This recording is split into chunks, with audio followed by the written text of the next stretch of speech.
Excuse me. Good evening, everyone. It's 7 o'clock here in the UK, and today's video is how do I know I'm having a heart attack? Because basically that is a question where the answer has to be, am I going to be right here? Because you can do damage to your heart if you leave a heart attack for quite a few hours. I woke up on a Sunday morning at 8 o'clock, and I was lucky in the fact that I had been a first aider for 10 years. I sort of felt sick.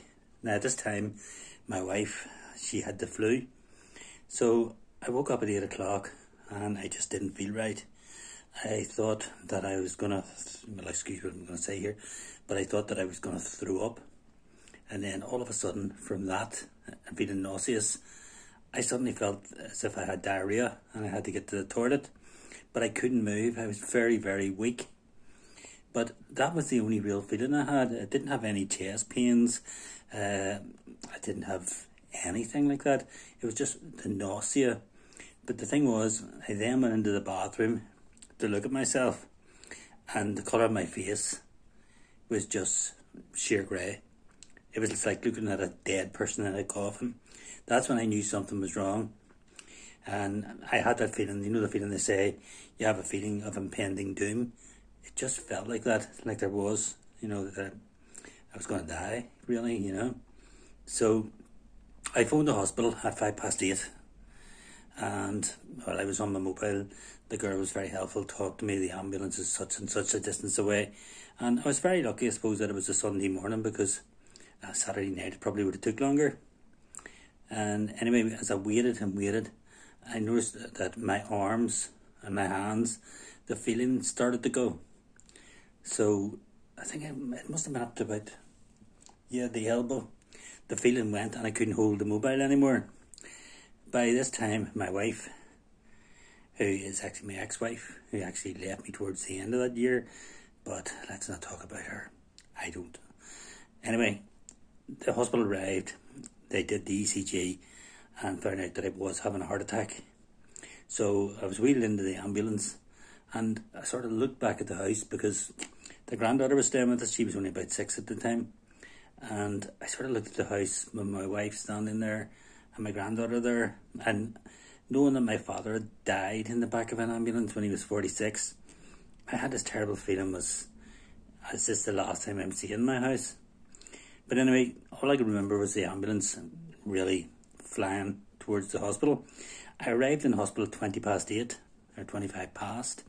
Now they give you, they immediately sort of get most of your clothes off, and they give you a sort of question. We're about to give you this clot busting injection drug, and there's a 1% chance that you could die. Do you give us permission? So you're sort of lying there on the couch or whatever it is you're lying on, and you're having a heart attack. You're not really going to say no, like, are you? So I said, yeah, go for it, So they gave me that, and they gave me, must have been morphine or whatever. And anyway, that was the clot bust. And then I was up in the ward, in the bed. Well, when I say in the ward, I was sitting on my own, in a room of my own, which I was quite glad. And then my family came up about an hour or two after that. And it was really, really emotional. It sort of got to me, And, later on that night when everybody had gone, and you sort of look out in the city from the window, you sort of realise that, I could have died that day. And even to this day, I'm finishing work on a Friday night, I never turn around and say to colleagues, I'll see you on Monday.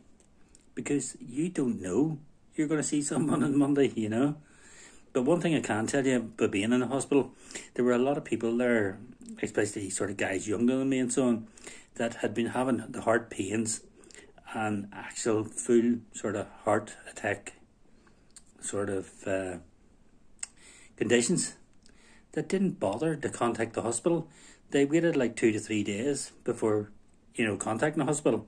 Okay, they didn't die. They got like 2 to 3 stents and they survived. But the thing is, the damage, the longer you leave it, there's scar tissue, and the scar tissue will affect you in later life. I was lucky because of the fact that I'd been to the hospital so quick. From 8 o'clock until I was in the actual bed was like 5 to 9. So I had everything done within 55 minutes. Now, I had an echogram or something like that there. Somebody may be able to tell me if I'm right about that. But later told me later on that I didn't have any scar damage.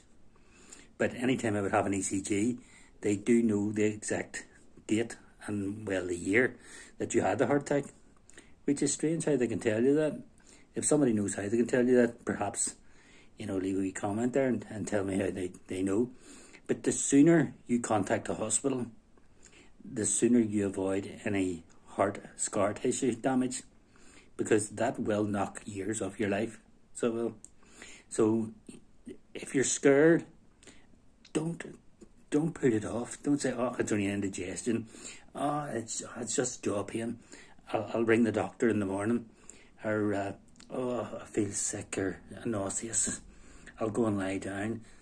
If you think it's a heart attack, ring the hospital right away. What's the worst that can happen? You can wait in the waiting room, take an ECG and there's nothing wrong with you, and you get a lift or a taxi home. That's the worst scenario. The best scenario is you end up in a bed and you come out alive. So that's my heart attack. If you'd like to subscribe to my YouTube channel, or just tell me what you think, your experience. I really would like to hear, and I'm really enjoying this group. Thanks for inviting me. Take care.